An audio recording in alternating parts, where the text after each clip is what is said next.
नमस्कार दोस्तों, मैं हूं अनूप श्रीवास्तव और आप देख रहे हैं मेरा चैनल। दोस्तों, चुनाव हो रहे हैं विधानसभा के महाराष्ट्र, झारखंड और उत्तर प्रदेश के 9 विधानसभा सीटों पर भी उपचुनाव हो रहे हैं। लेकिन पिछले 24 घंटों से सियासत बिहार में गर्म है, जहां पर चुनाव 2025 में होने हैं। लेकिन 2025 में बिहार में होने वाले चुनाव को लेकर सरगर्मियां, सरगोशियां, बयानबाजी तेज होती जा रही है। ताजा विवाद अररिया के सांसद, बीजेपी सांसद प्रदीप कुमार सिंह और आरजेडी के नेता, फायर ब्रांड नेता तेजस्वी यादव के बीच शुरू हुई है। जी हां दोस्तों, आपको याद होगा कि 18 अक्टूबर से बेगूसराय के बीजेपी सांसद और केंद्रीय मंत्री गिरिराज सिंह ने एक हिंदू महासभा यात्रा कह लीजिए, हिंदू स्वाभिमान यात्रा उन्होंने निकाली थी। भागलपुर से शुरू की थी और वो कई जिलों में होती हुई 22 अक्टूबर को अररिया में जाकर खत्म हुई। जब ये यात्रा वहां पर खत्म हुई तो वहां पर एक पब्लिक मीटिंग टाइप की ऑर्गेनाइज की गई और इस मीटिंग में मंच पर बीजेपी सांसद अररिया के प्रदीप सिंह के साथ केंद्रीय मंत्री गिरिराज भी मौजूद थे। और उसी मंच से अररिया के बीजेपी सांसद ने एक ऐसा बयान दिया है जिसने बिहार में सियासी तूफान ला दिया है, हंगामा खड़ा कर दिया है, जिसको लेकर तेजस्वी यादव ने भी एक पलटवार करते हुए ऐसा बयान दिया है जिससे लगता है कि आने वाले दिनों में ये वार और पलटवार की जो राजनीति है वो और तेज होती जाएगी। साथ ही साथ बिहार में इन दोनों के बयानों के बाद ऐसा लग रहा है कि कहीं न कहीं वहां पर सांप्रदायिक ध्रुवीकरण की भी कोशिश शुरू हो गई है। सबसे पहले हम आपको सुना देते हैं कि आखिरकार अररिया के भारतीय जनता पार्टी के सांसद प्रदीप सिंह ने ऐसा कौन सा बयान दे दिया, क्या कह दिया उन्होंने, जिस पर तेजस्वी यादव आग बबूला हो गए। पहले आप ये बयान सुनिए। कोई बोलता है गर्म से को मुसलमान है, हमको हिंदू करने में क्या शर्म है। हम सबको कहते हैं इलेक्शन में भी कि अररिया में रहना है तो हिंदू बनना होगा, बेटा बेटी का ब्याह करना होगा। जब बेटा बेटी का ब्याह करना होगा तब जात खोज लीजिएगा, परिवार खोज लीजिएगा, नस्ल खोज लीजिएगा, हड्डी खोज लीजिएगा, खानदान खोज लीजिएगा। तो यही वो बयान था प्रदीप सिंह बीजेपी सांसद अररिया का, जिसने बिहार के सियासी प्याले में तूफान मचा दिया है। प्रदीप सिंह के इस बयान के सामने आने के बाद आरजेडी के मुखिया, या यूं कहें आरजेडी के फायर ब्रांड नेता तेजस्वी यादव, जो कल रांची में थे झारखंड में चुनाव प्रचार के सिलसिले में, वहां से उन्होंने फेसबुक लाइव करके अपना एक बयान जारी किया, जिसमें उन्होंने पलटवार करते हुए धमकी तक दे डाली कि अगर मुसलमानों के लिए कुछ किया गया, कुछ ऐसा कहा गया तो वो ईंट से ईंट बजा देंगे। तेजस्वी यादव मुसलमानों के पक्ष में खुलकर सामने आ गए, जिस तरह से गिरिराज सिंह हिंदुओं के पक्ष में खुलकर सामने आ गए। जाहिर सी बात है कि तेजस्वी यादव ने साफ साफ चेतावनी दे डाली नीतीश कुमार सरकार को। खासकर निशाना उनका नीतीश कुमार के ऊपर था कि नीतीश कुमार गांधी की बात तो करते हैं, लेकिन वो उन लोगों का समर्थन करते हैं, उन लोगों को साथ लेकर चलते हैं जिन्होंने गोडसे की हत्या की है या जो गोडसे की विचारधारा का समर्थन करते हैं। और इसी के साथ उन्होंने ये धमकी दी कि बिहार में किसी भी तरह के सांप्रदायिक ध्रुवीकरण को या दंगा करने की कोशिश को या सांप्रदायिक हिंसा करने की कोशिश को वो कामयाब नहीं होने देंगे और वो ईंट से ईंट बजा देंगे। पूर्ण मुद्दे में आप सब लोगों ने देखा होगा कि जिस प्रकार से बिहार में माननीय मुख्यमंत्री नीतीश कुमार जी मुख्यमंत्री हैं और एनडीए की सरकार है, जिस प्रकार से गिरिराज सिंह द्वारा जो यात्रा जो चलाई जा रही है, या भाजपा के अररिया के सांसद ने जो बेहुदा बेतुका नफरत वाली भाषा का इस्तेमाल करते हुए दो समुदायों के बीच दंगा कराने का एक प्रयास और एक साजिश जो है, षड्यंत्र जो है वो चल रहा है।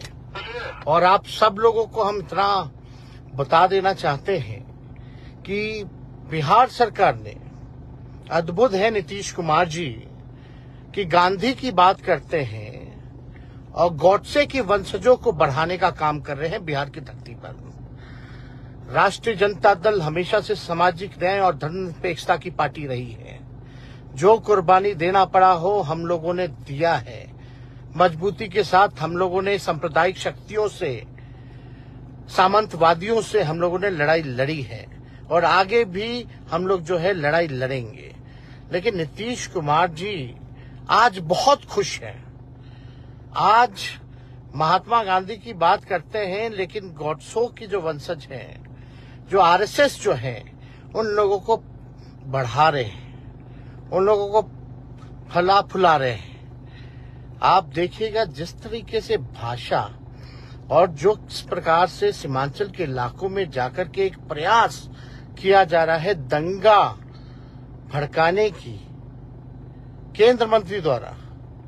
सीमांचल का इलाका पिछड़ापन है, वहां पर गरीब है, वहां पर दलित, अल्पसंख्यक भाई, पिछड़े अति पिछड़ों की आबादी है। लेकिन सीमांचल के इलाके में वो गरीबी की बात करने नहीं गए हैं, गरीबी मिटाने नहीं गए हैं, बेरोजगारी की बात नहीं कर रहे, बेरोजगारी मिटाने नहीं गए हैं, पलायन रोकने की बात नहीं कर रहे हैं, बल्कि सबसे ज्यादा वहां से पलायन है। महंगाई की बात नहीं कर रहे हैं, वो बात केवल कर रहे हैं कि एक भाई को दूसरे भाई से किस प्रकार से लड़ाने का काम किया जाए, हिंदू मुसलमान को जो है किस प्रकार से जो है लड़ाने का प्रयास किया जा रहा है। अररिया के सांसद ने जिस तरीके की भाषा का इस्तेमाल किया है उसका मैं विरोध करता हूं, खंडन करता हूं। और अगर कोई मुसलमान भाइयों के प्रति अगर बुरी नजर कोई देखने का काम करेगा तो राष्ट्रीय जनता दल और तेजस्वी यादव चुप बैठने वाला नहीं, ईंट से ईंट बजा देंगे। हमारी देश की खूबसूरती है, हिंदू हो, मुसलमान हो, सिख हो, ईसाई हो, हम सब लोगों ने कुर्बानी दी है, इस देश को आजाद किया है। इस देश के आजादी में सभी लोगों का योगदान है। मैं बिहार के लोगों से अपील करना चाहता हूं, नफरत की बात नहीं होनी चाहिए, बल्कि मुद्दे की बात होनी चाहिए। पढ़ाई, दवाई, कमाई, सिंचाई की बात होनी चाहिए। तो सुना आपने तेजस्वी यादव का बयान, जिसमें उनका कहना है कि वो चुप नहीं बैठेंगे और वो ईंट से ईंट बजा देंगे। अब ये बात बिल्कुल साफ है कि तेजस्वी यादव खुलकर मैदान में आ गए हैं। उनका निशाना न सिर्फ बीजेपी है, बल्कि साथ ही साथ उनके निशाने पर मुख्यमंत्री नीतीश कुमार भी हैं।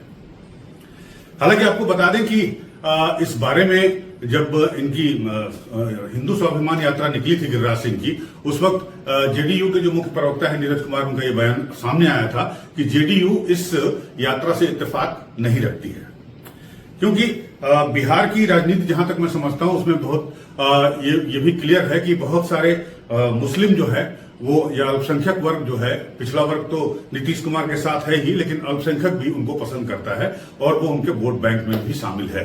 ये बात है कि इसका एक बड़ा चंक आरजेडी के पास है। लेकिन आपको याद होगा कि 2015 में जब आरजेडी और नीतीश कुमार की पार्टी जेडीयू एक साथ मिलकर लड़ी थी, तो वो सारा वोट बैंक एकुमुलेट होकर इनको मिला था और इन्हें बम्पर जीत हासिल हुई थी। हालांकि बाद में तो वो अब रिश्ता रहा नहीं, लेकिन ये जरूर है कि अब बीजेपी चाहेगी कि उसका जो कोर वोट है वो उसके साथ इंटैक्ट रहे, और उसमें हिंदुत्व की बात इसीलिए की जा रही है। मैं बात कर रहा था गिरिराज सिंह की यात्रा की, और यात्रा के समापन के बाद उनके आए बयान की। तो इस बयान में गिरिराज सिंह ने आखिर में यह भी कहा है कि हिंदुओं को एकत्र करने के लिए, हिंदुओं को एकजुट करने के लिए उन्होंने ये यात्रा निकाली थी। हालांकि ये पार्टी की यात्रा नहीं थी, लेकिन अपने बयान के आखिरी में गिरिराज सिंह ने यह कहा है कि गांव-गांव, जिले-जिले, गांव-गांव हर हिंदू को अपने हिंदू भाइयों के घर जाना चाहिए, उनके दुख में जाना चाहिए, उनके सुख में जाना चाहिए, और एक दूसरे का साथ बटाना चाहिए, एक दूसरे के साथ खड़ा होना चाहिए। ये माहौल क्रिएट करना चाहिए। आप ध्यान दीजिएगा इस बात पर, गिरिराज सिंह के जो कि केंद्रीय मंत्री हैं, कि माहौल क्रिएट करना चाहिए कि हिंदू बिल्कुल एकजुट हो जाए। स्वाभिमान यात्रा हम बेगूसराय से चले, थाना बिहपुर, भागलपुर, उसके बाद कटिहार, बीच में नवगछिया, उसके बाद पूर्णिया, अररिया और किशनगंज तक आए। मैं सभी जो इसमें लगे रहे सनातनी हिंदू, जो दूर से ही आशीर्वाद देते रहे, जिन्होंने बढ़ चढ़ के हिस्सा लिया, जिन्होंने चौक चौराहे पर हिंदुत्व की बात की, मैं सबों को कोटि सा धन्यवाद देता हूं। लेकिन जो सनातनी हिंदू ये हिंदुस्तान स्वाभिमान यात्रा में लगे, जिनके मन में ये बैठा हुआ, उनसे निवेदन है, अपने अपने जिले में गांव का यात्रा करने की जरूरत है। हिंदुओं के साथ एक तार जुटा रहे, जब किसी के दुख में सुख में सब वहां दौड़ के पहुंचे। ये एक माहौल क्रिएट हो, ये आपसे होगा। हम तो आगे भी अगर प्रोग्राम बनेगा तो जिला वाइज जाएंगे, लेकिन जरूरत पड़ेगा तो मैं गांव में भी आऊंगा। उधर तेजस्वी की पूरी कोशिश है कि मुसलमान एकवट हो जाए, यानी मुसलमान एक हो जाए। मुसलमान और उनका यादव जो वोट बैंक है, उसके साथ अगर उन्हें पिछड़ों का और दलितों का भी सहयोग मिल जाता है तो नीतीश माफ कीजिएगा, तेजस्वी यादव को लगता है कि 25 में सरकार उनकी बन जाएगी। तो माहौल को अब जो है, माहौल का ध्रुवीकरण करने का प्रयास हो रहा है।